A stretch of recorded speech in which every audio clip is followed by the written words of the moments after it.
Now, I think we can start. I'm recording this call. We will do audience questions at the end, so I'll stop the recording before then, just so you know. Thanks a lot for joining. My name is Marcel Krueger. I'm a German writer and translator, and I live in Ireland. And I'm the books editor of the Elsewhere Journal, which is a Berlin-based literary journal that engages with place in the widest sense. So we publish interviews, essays, and articles about places that can be a whole country, that can be a street corner, it can be a building, but it can also be an armchair in the living room. And in that function, I've encountered Gareth Rees' work first, so I've been following his work for as long as he's publishing now. So I'm very happy that he made the time to join me and Helena Byrne, who's a friend of mine and a globally touring Irish performer, singer, and storyteller. And the idea that I had was to bring the three of us together because we all have different or we tell stories in different ways. I think Gareth and I, what we do is we go out about in the rain, in housing estates and country lanes, and then put whatever we find there through a blender of pop culture, history, memoir, personal experiences, and then put it into books or essays and stories. And Helena tells stories as well from a quite a different angle. So I thought it might be interesting to bring these different angles together and have a short chat on a Sunday afternoon, especially because both Elsewhere and Gareth, we are part of a group of publications and artists and writers that you can call psychogeographers, landscape punks, deep topographers. So it's engaging with the stories of a place from a contemporary angle, but always bringing in historical aspects of folklore, and then engage with these places. I just want to briefly introduce the panel. So we have Helena Byrne. Helena Byrne is a singer, storyteller, songwriter, actress as well, I forgot to mention that, who is originally from Ballyhale in County Kilkenny and now lives in Dublin. Helena is an internationally touring artist. I think, how many tours did you have had in the States by now? 4 or 5? Yeah, about, I'm actually not even sure. I think it's 4. I want to say 4. So yeah, you have toured the States.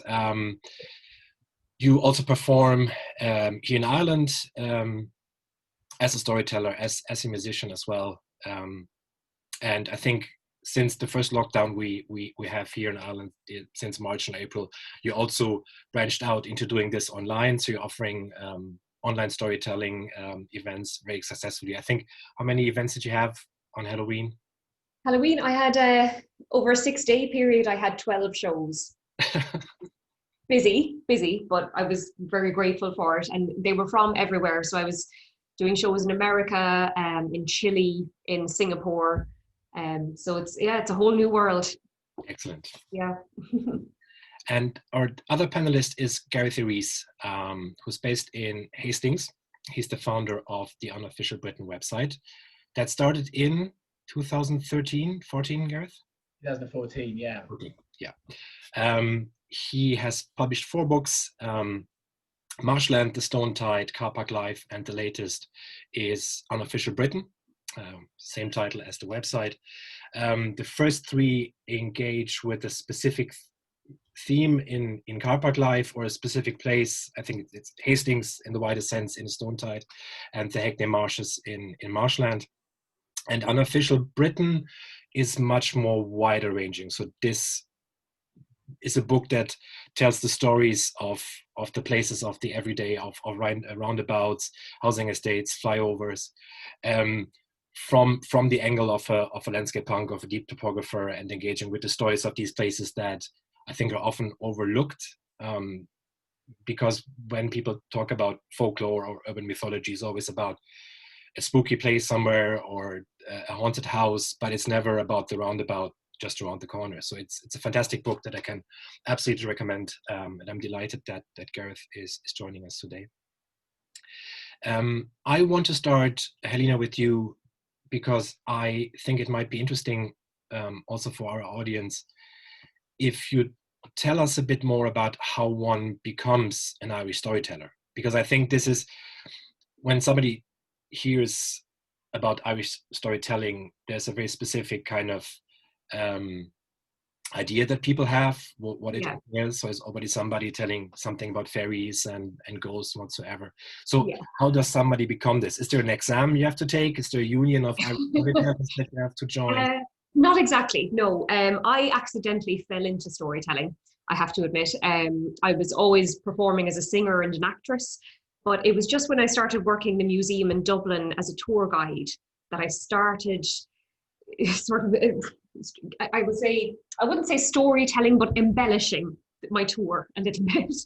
And it really sort of grew from there. And I really enjoyed the fact that when I was acting on the stage in a play, shall we say, there was no there's no full-on engagement with the audience. What the audience is experiencing shouldn't have anything to do with the actress on stage. Whereas with storytelling, you're literally looking into people's eyes and there's far more engagement and interaction. So it just sort of grew from there, really. But you're right in saying there's definitely a specific idea of what an Irish storyteller is. And I have on occasion come across people who are a little disappointed that I don't have a pipe and a beard. So I sort of have to prove myself to those sort of people. But really Irish storytelling, I think, of late is certainly delving into another area now that isn't just the old man sitting in the pub or sitting by the fireside now with Zoom and things like that. I think we're starting to see Irish storytelling in a very different light nowadays. And I think there's also an aspect of that, in the sense that it can be commodified and marketed, and maybe this is something that people like Gareth and I, grumpy man stomping through the rain in housing estates might frown upon, because it's something that can be commodified and presented to American tourists as something to be consumed. And these stories that you tell, are these classical stories that you find in Irish folklore books? Is this something that you research online, or do you really do it like a folklore researcher in the past, go out and literally go to an old lady or an old man and gather stories that you then retell and maybe reshape? So how does that work? How do you find your stories? Really, it's a mixture. So a lot of the stories that I would tell would be Irish folk tales that would have been gathered by Thomas Crofton Krueger or W.B. Yeats many years ago. So there is that element, but also I would tell a lot of stories that are from my family, that my grandfather would have told and that my father tells. There's so many different sources. Then as well, I do look into Irish history and try to take true story. Well, not that Irish folktales are not true, I have to clarify that, but there are definitely Irish history such as the Titanic and Irish emigration, real Irish people. I love telling stories about them as well. So it's really a mishmash of different areas that I get my stories from. So it does not have to be, because that would be my next and final question for you now, is it doesn't have to follow a certain structure or narrative. So it doesn't always have to be about the black dog on a country lane. So you can tell stories that have a more contemporary setting as well. When you talk about, obviously Titanic is now over 100 years ago, but something that is connected to the Industrial Revolution or the changing landscape of Ireland. So this is something that you would use as well to tell your stories. Oh, absolutely. Absolutely. I mean, a good story is a good story, whether it's set 200 years ago or whether it's something that happened yesterday. So certainly perhaps there are other Irish storytellers that limit themselves to just Irish folk tales, but I think that it could be quite boring to do that. I think we need to evolve as Irish storytellers and look outside of the box and outside of the stereotype Irish storyteller, Shanachie. So yeah, definitely. A lot of these stories can come from various different sources. do they always have to have an happy end? So does it, Oh, not an happy God. end one, but it does Certainly have not. to be something that starts, has a climax, and then ends so everyone is happy or scared, or when they leave your No, storytelling certainly session? not. And Irish people, one thing that we are very good at is telling very depressing, frightening tales that really don't have a nice, sweet conclusion at the end. A lot of the stories about, we'll say, the fairies that you mentioned, they don't work out well. It's not a sort of story, well, such and such a person met the fairies and had an interaction and they lived happily ever after. By no means are a lot of the stories like that.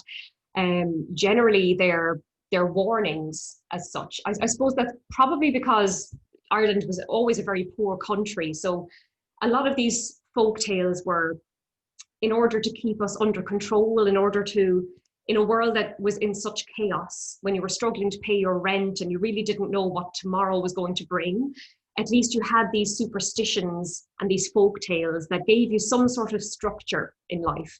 So you knew if you don't interact with that fairy fort, if you don't interfere with the fairies, then life is going to be okay. You'll be able to pay your rent. You won't have to emigrate. So they were definitely a societal, very, very important stories in that sense. And I think there was this definition of an Irish folktale that we shared on Twitter. It was like, don't do the thing, does the thing, death. So yeah. Precisely, yes. And other people can learn from bad examples like that. Talking about bad examples, Gareth, how is it that you find your stories? Because I think that's an aspect that I mentioned earlier. Very often in your work that I read, it has to be about you personally being in the place, experiencing the housing estate, experiencing the roundabout, whatever. And how do you prepare that? How do you research these places? Is it mostly online, or is it something that somebody tells you? So how do you find the things that you, or how did you find the things that you put in Unofficial Britain in the book? So with the idea of this book was that rather than finding some of the most famous urban stories or strange urban places in Britain, which have kind of been written about a lot, I wanted to get across the point that everywhere has a strange magic to it if you allow yourself to dwell in it, and that there are stories hidden everywhere. And so for most of this book, I just went to places that were the sort of the subjects of the book. So I chose a selection of subjects like motorways, flyovers, hospitals, industrial estates, and I would just go to them. That was it, and then walk around them. So that's stage one, and then you get a feel for the place. You find strange kind of daubings and codes and random bits of rubbish and the kind of little synchronicities that you can start to build stories around. And in my early books, what I would do is look around the Hackney Marshes and just think, why is that there, and how does that connect to that object? And I would kind of string them together into a kind of narrative that was semi-fictional. For this book, I wanted to be a bit more objective, but I did the same technique, really. I would just study the place and find all those accidental things in that place, and also include it with the atmosphere and how I felt, the usual thing, because I think how you experience a place is a series of sensations and emotions and memories triggered, and it's not just what you see in front of you. So I use myself in the books really just as a way to tell everyone that they have their own. I'm not trying to just write my own biography. I'm just trying to use myself as an example of how we all have these connotations and associations with places that trigger memories from our youth, or memories of sensations, or even just political ideas, or these places are entwined with how we see the world. And a flyover means different things to different people. So I do it from my point of view, but I'm perfectly aware that someone else might have a different history or a different sensation walking through them. But that's the first thing. And then what I do afterwards is maybe I might look in Google and see what other stories are around that place. So I found a lot of stuff for this book on forums, which is where all the urban legends seem to be told now. So I was looking at flyovers, and are there really bodies buried in Chiswick flyover and flyovers in the Kingston Bridge in Glasgow? And when you go onto these 40 forums, there's loads of people telling stories about them. They're tall tales, but I thought this is amazing, because the forums are where these things have been passed around. That old urban folklore is kind of existing on weird conspiracy sites, but also just general local sites where someone says, oh, my uncle once said there was a dog there that attacked someone, or this summer apparently old Jimmy died in the that was where I found a lot of inspiration, and I got a sense of what the community felt about that place. So there's a lot. I was sort of spying a little bit on some of the places by going online. And that is actually a good point, because what I'm doing at the moment, I'm writing a book about, or preparing a book about my hometown of Dundalk, where I live. So it's interesting for me as an outsider to discover these local tales and really folklore. So I'm part of a Facebook group that is specifically about the northern end of the city, and people share pictures and stories, and it's I think it has about like 5,000 members, and it's really about people telling stories about their relatives or something that happened in this little park, a park that plays no role whatsoever in global politics or even in Irish storytelling, but is very important for the local people. So there is this bunch, or this treasure of stories about these places, and it's really about one or two sentences that people, yeah, this happened, but for me this is wonderful to pick up and then jump off and play around with it. And what I often think, Helena, especially when I read Irish folklore and see the tales, it's always about escapism in a way. So it's about this haunted house. It's about this one rock where the fairies live whatsoever. So people can enjoy the story, but it has no implications for them. So it's literally pure escapism. And I think stories about contemporary things are always much more darker. Gareth, you just mentioned the potential bodies buried under flyovers or roundabouts. And I have a hill just up the road from me. It's the Hill of Fogart, and that's allegedly the birthplace of the Catholic saint St. Bridget, which is a borrowed, I think, goddess from Celtic times. It's also the place where Edward the Bruce, the brother of Robert the Bruce, was buried in the Middle Ages, who came over and with an army of Scotsmen to invade Ireland.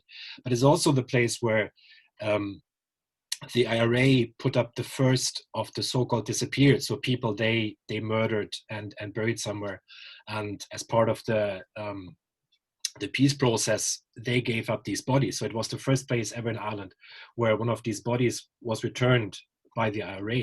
So there is this escapist part from the Middle Ages, when there's a very horrendous crime that took place not so long ago.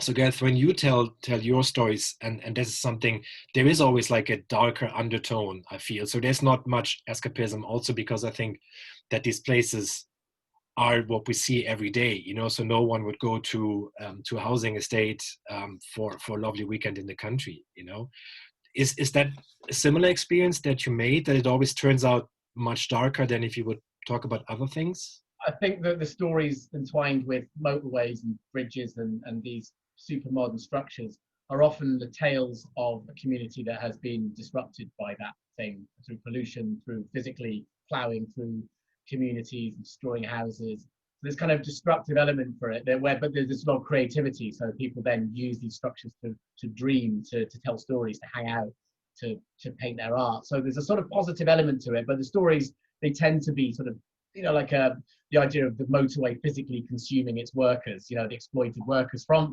Ireland and from other parts of the Commonwealth, where these were people, the forgotten stories. These were the people who built the motorways, and the idea that they're kind of entombed in the motorway itself is kind of appropriate. And I think, for example, the Kingston Bridge in Glasgow is said to be so full of dead bodies of the violent period in the 1960s of gang warfare in Glasgow that this structure is ruined, and that's why the bridge keeps falling down and they have these problems. But it feels like that's a folk tale about Glasgow and about a certain period of time and a piece of history. And it is a piece of urban legend, but it's also about a problem that city had. It's like, I think it's the expression of anxiety. So all that folklore that came from Victorian stuff like the War of the Worlds or Dracula came from anxieties about invasion and war and disease. And I think the same thing's happening with the second half of the 20th century with a lot of those structures. The same anxieties and problems about global warming, about exploitation, about immigration, they're turning into these folkloric stories. So when we talk about bodies and flyovers, it's more than just that. And I think they're dark just because we live in troubled times, and I think these urban structures are problematic, should we say. So I didn't want to walk around them glorifying them as beautiful, romantic things, I wanted to both do that and also say these are really troubled people. People's lives have changed because of these, and people still live under them and still suffer the consequences of them.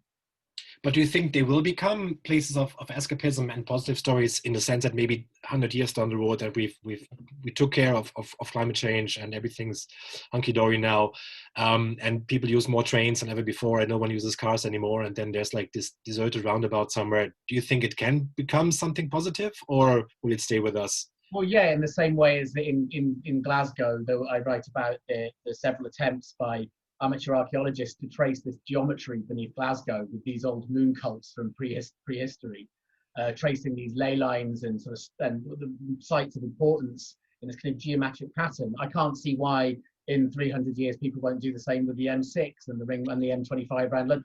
These things, these magical structures in which show this incredible modes of communication between people that are daubed with art, which are full of joint butts and full of stories. Of course, I think they have the same mythic potential. In the same ways now we romanticize a Victorian. It's not a problem to write about a haunted signal box in the Victorian times, or a viaduct, that's full of melancholy for the person who fell off them. I think the same will happen with motorway bridges and with these structures. I think it's not necessarily romanticizing. I think it's just as they go into history, they become. We think back to them and they encapsulate a time that's lost, in the same way as maybe Old Merry England is encapsulated in a lot of English folks' stories. I think there will be eventually, if civilization lasts. I can't see why the 20th century those strange mounds won't be reinterpreted and turned into sort of magnificent stories that aren't just about bodies and flyovers. Helena, I feel that in Ireland it's different. I feel that very much, that like these old tales and the ferries especially, they influence modern infrastructure as well. So there's a couple of stories where a motorway had to be built around, or a street had to be built around a ferry ford whatsoever. Exactly. I mean, I think it was around 1998 when the motorway down in County Clare was being built, and Eddie Lenihan, the fellow storyteller, he just did a radio interview talking about how this was a fairy tree that they were planning to actually destroy in order for this motorway to be built. So people were protesting for the bones of 2 years in order to get them to reroute the motorway to go around the tree. So thankfully the tree is still there. So it definitely is. Irish people have a very peculiar relationship with these superstitions and with the so-called belief in the fairies, where there's still a very strong respect there. And a sort of mentality of, well, it's just better to be on the safe side. If you're going to be on either side of the fairies, just be on their good side and play it safe, really. So still, definitely, there's a lot of influence, I think, still from these folktales in our day-to-day lives.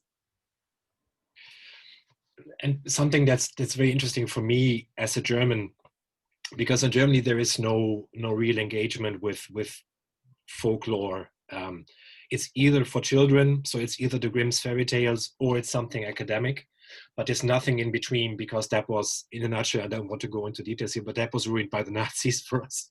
So no one is really about, so there is nothing that is comparable to landscape punk in Britain. Let's say there's nothing comparable in German literature, in contemporary German culture whatsoever.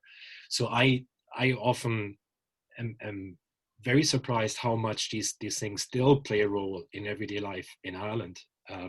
Yeah, absolutely. And I think Irish people in general, we are a very superstitious nation, and we do sort of I mean, I wouldn't say that you're going to come across a lot of people who hand on heart say they believe in the fairies or they believe in the Banshee as such. But I suppose the best way I can put it is, they don't believe in ghosts or fairies in the daytime, but it's when nighttime falls that I think it's our ability to tell stories in our imaginations that we allow ourselves to get carried away, and hopefully we won't lose that. I think it's quite a sweet part of the Irish nation and Irish culture, really. And I've come across so many people, even Irish people around my age in their 30s, who will listen to my stories. And then there was one gentleman that was from the town of Athy in County Kildare just about 2 years ago, who approached me after a show, and he said, listen, I know it's all nonsense, but my brother's heard the Banshee 3 times. So there's a sort of dismissive element to these beliefs, but at the same time, we do take it very seriously. Yeah, and I think this is, and Gareth, correct me if I'm wrong, but I feel this is something that's missing in Germany and in Ireland, in Germany and Britain, in the sense that these things are much more widely available here. Obviously, because there is, of course, as I mentioned earlier, there's a market for it. So books about Irish folklore sell still. They mostly sell at the airport. But I often feel, and you mentioned Merry England before, Gareth, it's that there is no everyday occurrence where a person in London would, learn about something about Spring Heel Jack or something. Or is that experience you made? I'm just thinking about the Hackney Marshes, for example, because there's a very particular local folklore around that area, but I don't think that this is something that happened 200 or 300 years ago, right? I felt that there was the marshes. There was folklore, I think, that stretched back quite a way, in the sense that place has always been a folkloric kind of middle place where strange things happen. I talked about the Hackney Marsh Bear and things, but that was kind of from the 1980s, I suppose. My view on the folklore in Britain is that, and England particularly, is that there's maybe a problem with it, because there is quite a resurgence in interest in folklore. I think folklore still sells, and there's a lot. However, and there's some great stuff like Folklore Thursday movement and the hashtag on Twitter, and the folk horror revival, and this intense interest in this kind of sort of rural, dark English. There's lots of films being made about it as well. So it feels like there's a trend in England, but there's also a small group of people who want to appropriate that as some kind of backward-looking, conservative folklore that only belongs to the pure and to people who genuinely are from Britain. So there's a slightly dangerous undercurrent in Britain with folklore that I wanted to deliberately sabotage and sort of appropriate for my own ends by sort of pulling it all into structures like shopping centres and motorways and stuff that everybody uses and that everybody is familiar with, and trying to sort of tell the stories there and say, look, in a way, while this is not yet sort of enshrined in folklore, this is how it begins, and this is why it's for everyone. Everyone has the capacity, every place has the capacity to be magical, and it doesn't belong to some gatekeepers of folklore who want to tell you that this is somehow excludes people who are from other ethnicities, or people who haven't been born in the country, or who haven't got the right kind of politics. So that was a political reason for it. I think that's a problem, an issue with certain elements of folklore in Britain. What happened in Germany, you can see elements of it with the George Cross kind of brigade, who want to claim Robin of Sherwood and take England back to a kind of pure nation. I think that's a dangerous threat. So my aim was to sort of mess around with it and annoy them and sort of open it up to something new. And that is super important, because in Germany it's even worse. So the only people who would use folklore to tell these stories there's like a new fascist kind of movement, especially in rural areas in Eastern Germany, where they would go into villages that are mostly dying out. So inhabitants are all 50 plus. So mostly young families would move in, and they would renovate a farm whatsoever, and then make it one of their national folklorist centers. And this is literally the only kind of group that would tell contemporary folk stories in Germany. It's like that rural fascist movement. So that's a dangerous thing. So it's the more important, to do what you did, Gareth, with your stories. Let's maybe talk about emigrants who become folk tales or folk figures in themselves. I prepared a couple of examples that I wanted to share with you as well. Also to talk about how everyday occurrences or people you might meet on the street, how they could become or how they become folk figures in their own right. So this gentleman here is Wee Georgie Fortycoats, who's a gentleman who lived in Dundalk. He died in 1968, and he was actually the oldest person in County Louth at 111 years old. And he used to wear 5 or 6 coats. This is why he's called Fortycoats. He wasn't wearing 40 coats, but he had a couple of coats on because he was so small. So actually he was just 5 feet tall. And this was a homeless person who was a bottle collector to make ends meet. But in recent years, I'd say the last 10, 20 years, he has become a folk figure that people feel positive about. So he's he's in the local pubs on the walls and so on. So this was obviously somebody who had difficulties fitting into society, was fighting hard to make ends meet. So basically a homeless guy, a strange homeless guy. But now he's this folk figure. The same thing is with Thomas Dudley, a man who has become known as Bang Bang in Dublin. So this was also a man, I don't know if he had mental issues or what the story was, but he had this massive key, used to love cowboy films in the cinemas, and used to have shootouts with people on Dublin bus pretending that his key was his gun. And now I know that there's a Bang Bang podcast at the moment. There's a Bang Bang cafe in South Dublin. And the Lord Mayor of Dublin even put up a memorial plaque for him a couple of years back.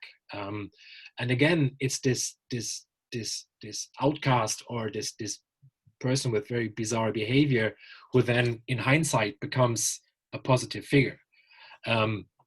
But I think that also happens to contemporary people or figures. And one of the most interesting, and if you could tell us a bit more about him, Gareth, was the Catman of Greenock that you mentioned in the book. What is he all about? So yeah, Greenock's an industrial town on the Forth of Clyde, west of Glasgow, and like most places of its kind, it fell on hard times in the 70s and 80s. Now a lot of it's being redeveloped. It's still a little bit of it's got a shipping business there, but really it's all kind of leisure centres and Morrisons and car parks. But up behind the railway line is a sort of industrial estate, trading estate kind of area. And this is where has been seen this character you can see here called Catman, who is I would say urban legend. You can see a picture of him there, but no one really knows. So some say that he was a Russian sailor who had got in a fight, jumped overboard and swam into dock, and then kind of eked out a living amongst the trading estates and industrial estates, and has been there. So I think the first sighting was late 70s. There were sightings in the 80s, 90s, leaping out people on the way from the pub. But then in the 2000s, there started to be pictures of him taken. It's this guy, this burly man, covered in oil, with his eyes kind of white showing through, who crawls on all fours. He can't speak.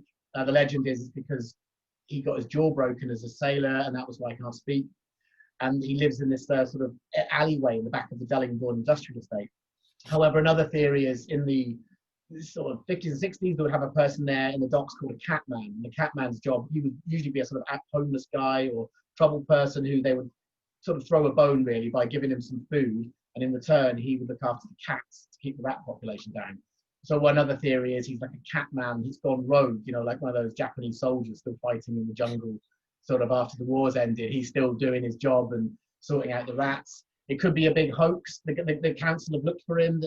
It's obviously, if it's real, it's a troubling story. But no one's ever found him. They've sent people out. No, the official line is he's an urban legend. Yet the local kids go to this alleyway in Dellingbourne Estate and they feed him rats, throw him McDonald's, and he sort of comes out occasionally like this, apparently. So he's one of these things that's both, he's like in a liminal state of being real and absolutely not real, and no one knows. It's quite a magical thing for that to happen in a modern Scottish post-industrial town. I went up there to take a look, and it's a mysterious kind of bit behind the bus depot, full of kind of old bits of junk and stolen wallets and gas canisters and sort of strange fallen trees that create these caves and bivouacs. So as I kind of meandered through, it was like stalking the Yeti or something. It felt like I was in the wildest place you could imagine, where sort of fantastical creatures lurked. But it was really just the back of an industrial estate. And you mentioned, and it's interesting that he is an immigrant, if he exists, that potentially a Russian immigrant. And I think you were mentioning another figure earlier when we were talking about.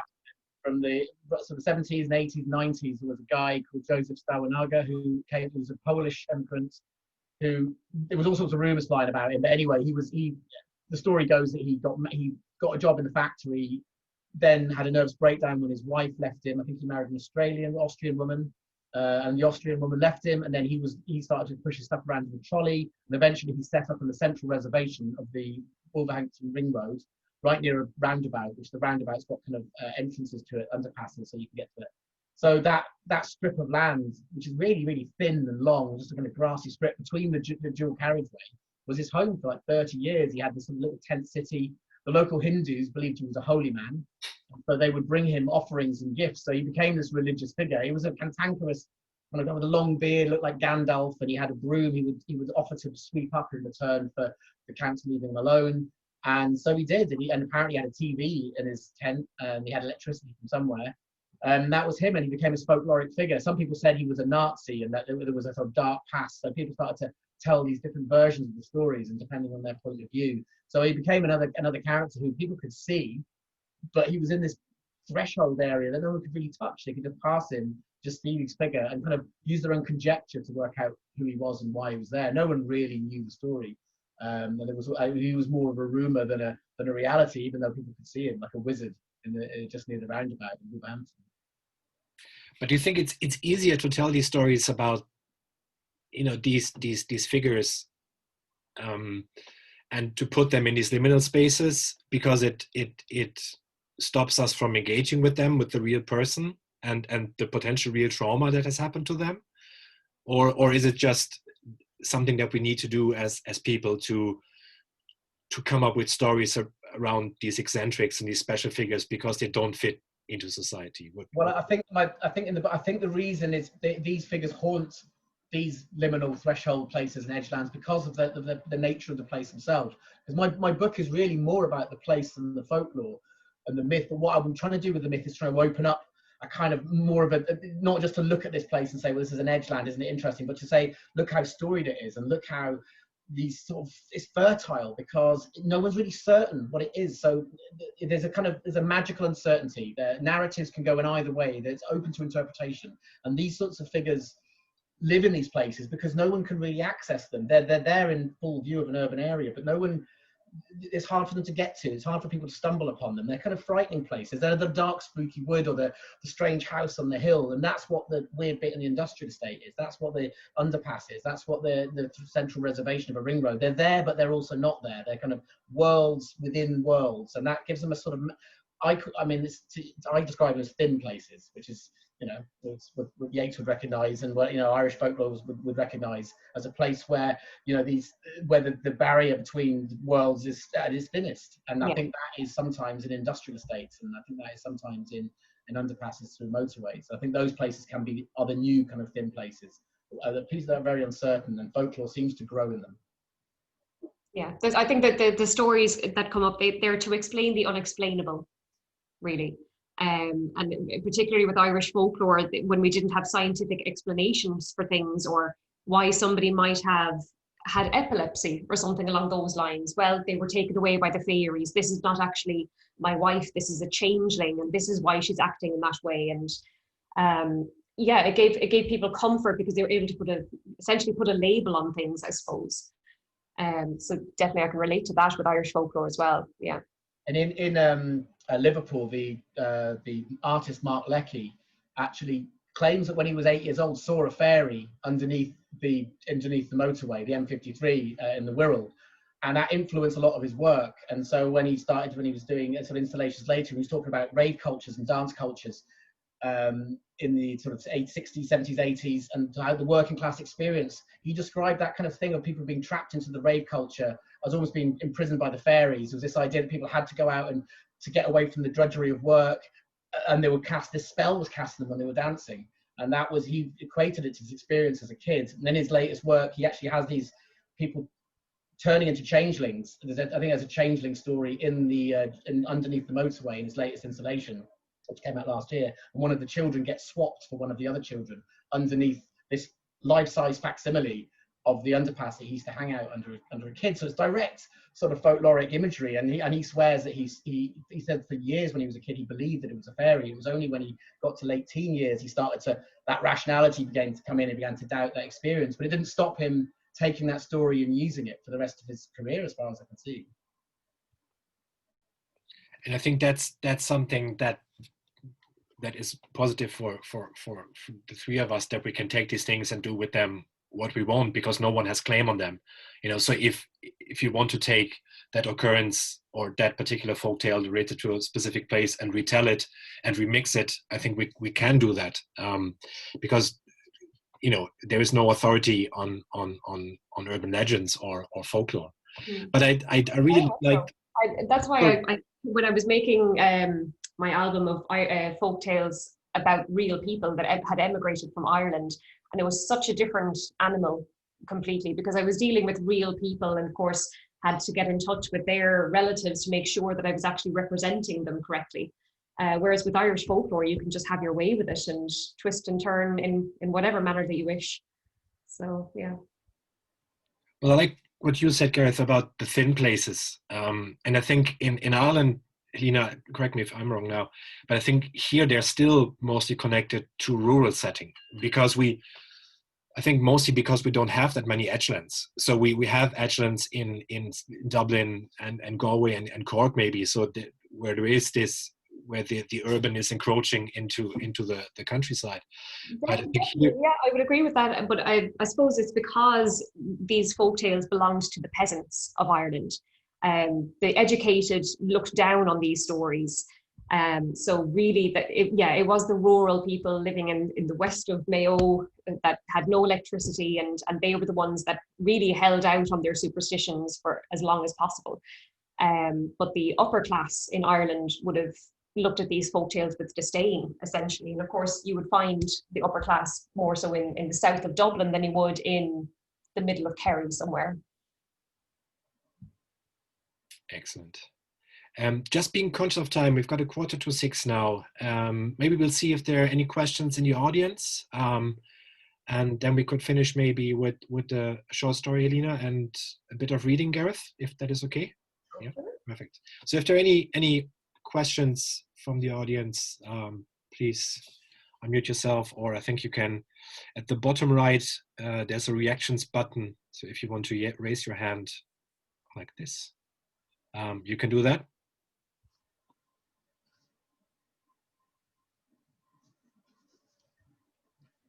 We've answered all their questions already.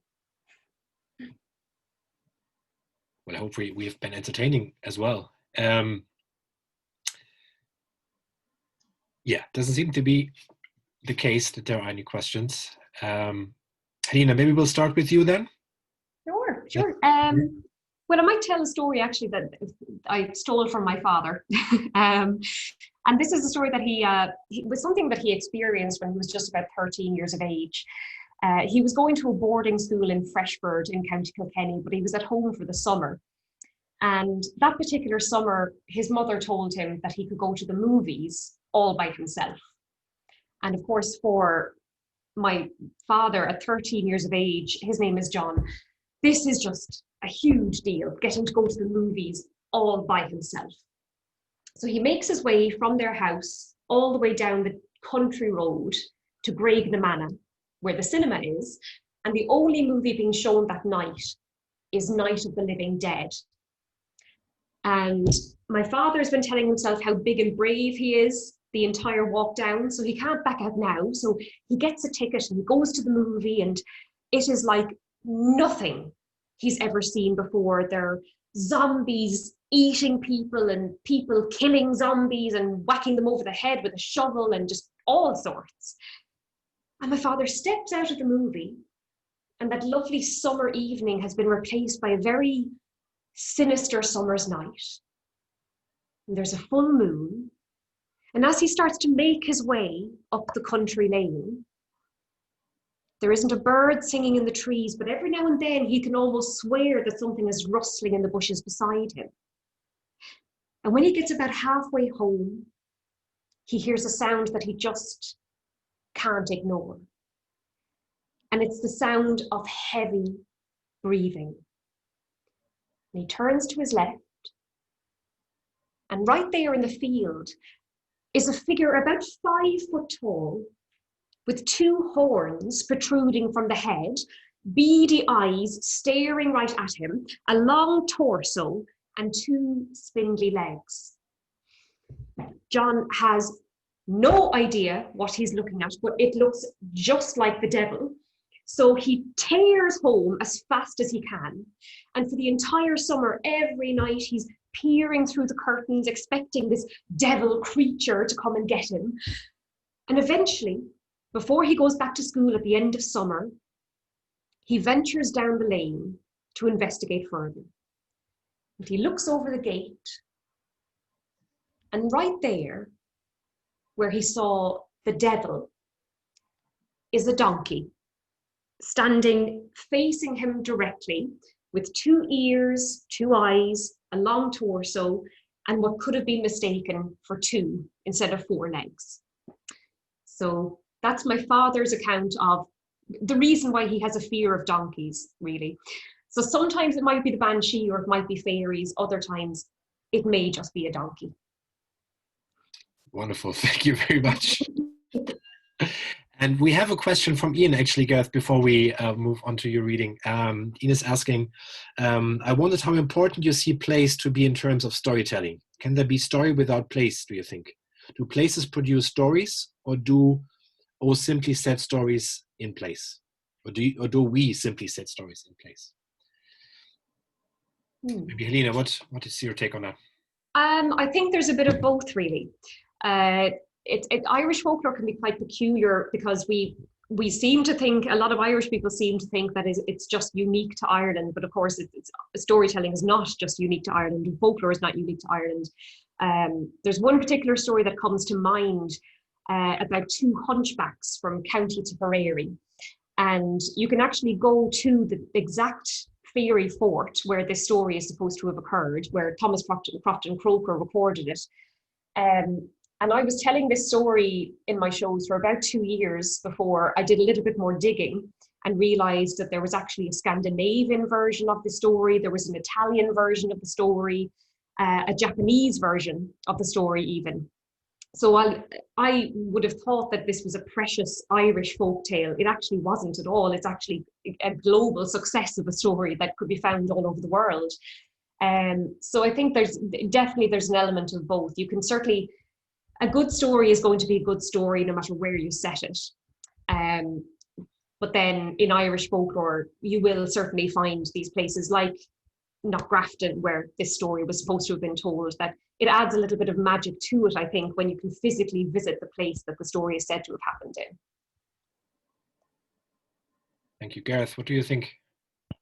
I think that's true, and I would agree with that. From my own perspective, place creates the stories. Just only from my experience that I spent a lot of time as a struggling writer in my 20s, not really writing anything good. And it was only when I had this almost accidental, I got a dog and started exploring Hackney Marshes, and it was like Alice in Wonderland. Every day I went out during my lunch break and into this strange magical landscape, and stuff started to flow. I had enough to fill a book within about a year, and that was an inspiration I'd never had in my life before. And it felt like the place was, not all the stories were things I picked up in the marshes, but they were stories that I was feeling when I was there. My imagination was working. So yeah, for me, place is an inspiration for all my stuff. And I think place is really important for storytelling. Not essential, but yes. Yeah, and I think this is another thing that for me, especially now in lockdown here in Ireland, because we had during the first lockdown we had a radius we could move in. So we. If everyone else could go on mute, I really like the Banshee cries, but it would be perfect if we would keep that to the end. I just want to say that for the first... Zoom bombers. Yeah, Zoom Banshees.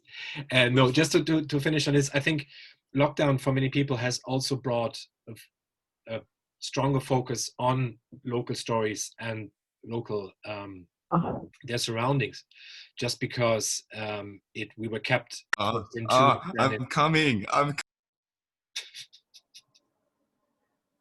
So not only do we have Banshees, we also have live porn. Interesting.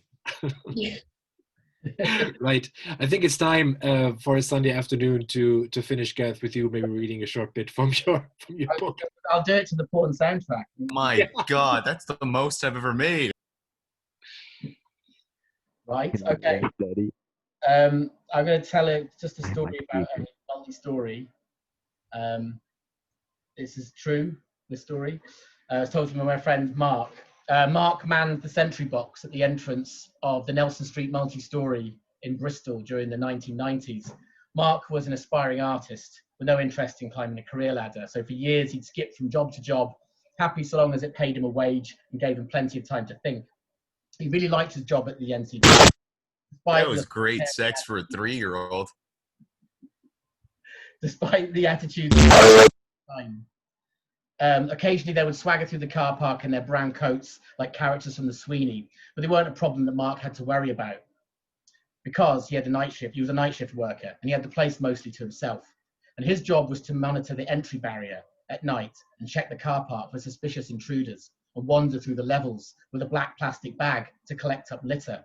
And most of the overnight parkers were patrons of the nearby Grand Hotel, which meant that cars rarely came and went, giving him plenty of time to master Road Rash 3 on the smuggled-in Sega Mega Drive that he'd plug into the mini TV on his desk. Occasionally, he'd look into the strip-lit interior, lost in his thoughts, where he'd see dark shapes swirling in the gloom as if his eyes were swimming. The car park didn't frighten him, but not at first anyway. One night, he carried out his inspection as usual and left the bin bag on the ground a little way from his booth. With a sigh, he clambered back into his seat to restart his video game. As he played, he noticed that familiar swirling darkness in the periphery of his vision more intensely than before, but he thought nothing of it.